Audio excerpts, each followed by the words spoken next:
یہ بات تو ہم سبھی جانتے ہیں کہ شراب ہمارے لیے ضروری نہیں ہے اور نہ ہی ہماری صحت کے لیے، پر اس کو بیچنے والے کروڑ پتی ہیں، اور سگریٹ کے خریدار اتنے ہیں کہ اس کو بیچنے والا مہنگا بھی بیچے تو بھی پریشانی کی بات نہیں ہے، خریدار اتنے زیادہ ہیں۔ اس کے برعکس اگر گندم کی بات کی جائے جس پر ایک کسان نے کئی مہینوں تک محنت کی ہو اور وہ ضروری بھی ہو عوام کے لیے، اور اس ملک کے ٹھیکیدار ان کو روڈ پر آنے پر مجبور کر دیں، ریلیف کا نام دے کر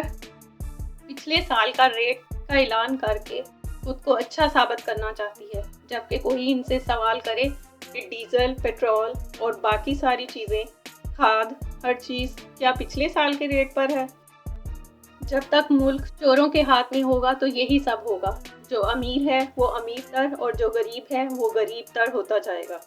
فیصلہ آپ کا ہے، کون صحیح ہے اور کون غلط۔